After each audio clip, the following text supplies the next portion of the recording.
IMF estimates that extent of money laundering to be a 2% to 5% of global GDP. A country rating on compliances with FATF standard of AML-CFT is often considered as a key measure for the robustness of the country's AML-CFT regime. That Mr. Sanjeev Subhaji rightly mentioned about the unfavorable rating would mean that the business, including the financial institutions, would face the greater scrutiny, higher cost of doing business, delays and other time-consuming and unnecessary barrier when doing business with the overseas counterparts. We have received the satisfactory rating in our last mutual evaluation, only in 2014 by APG after the various efforts and reforms in respective sectors.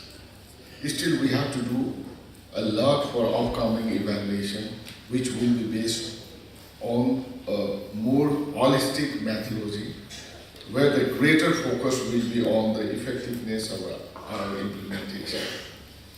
If we could not attain good rating and consequences could be high, and we do not want to Nepal to be listed in the FATF public statement as a country with significant deficiency in AML-CFT.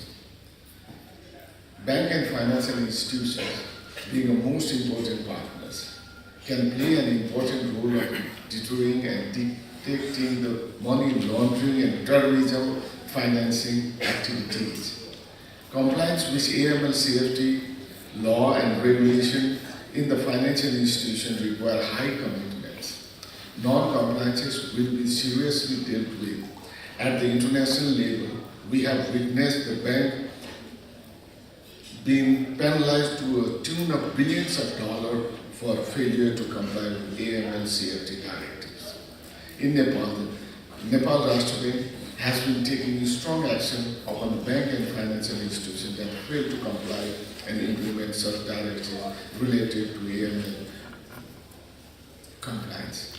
For instance, penalty under given offense that normally applies for non-compliances is in the range of 1 to 50 million rupees.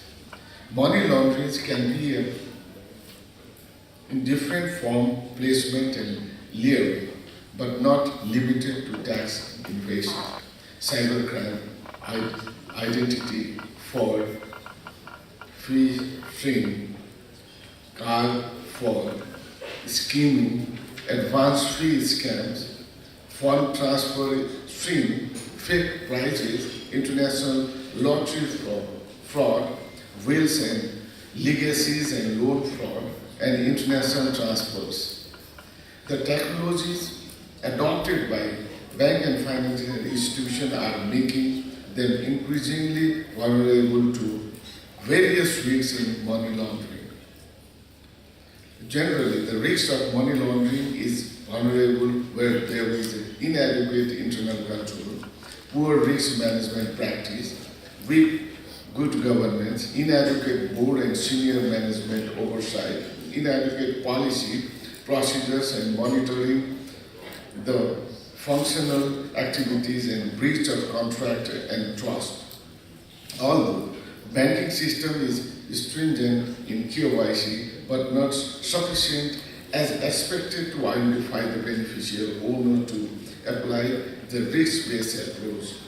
NRB has observed that the money laundering in our countries is largely the result of weak internal control and poor risk management and practices of respective banks and financial institutions.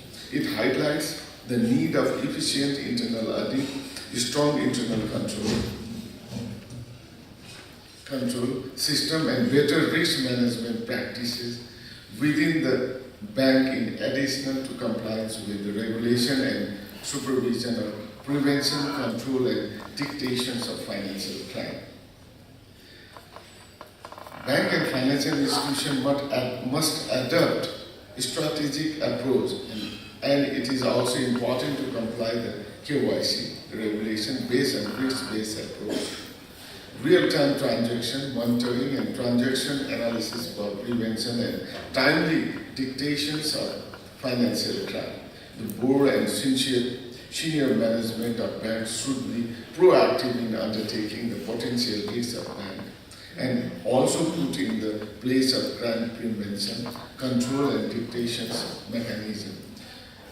They should have a deep understanding in the institution's strength, weaknesses, and able to move the bank in the right direction. The preventing and the corrective measures and the policies should also be the key concern of NRB to minimize the impact of financial loss and prevention of potential money laundering that impact in our economy. Nepal has established a legal and institutional foundation to comply with AML CFT standards. The whole of the legal and organizational framework of AML CFT revolved around the Financial Action Task Force 40 recommendations. Nepal Rastra Bank has been extensively working to strengthen its legal and organizational framework.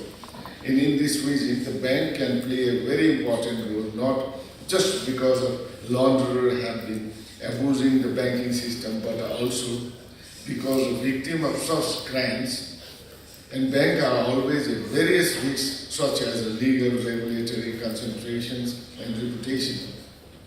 In our case, including the central bank, the NRB, FIU, Nepal has been proactively working to implement the preventive measures of financial crime in order to investigate and disseminate the case of money laundering and terrorist financing to life.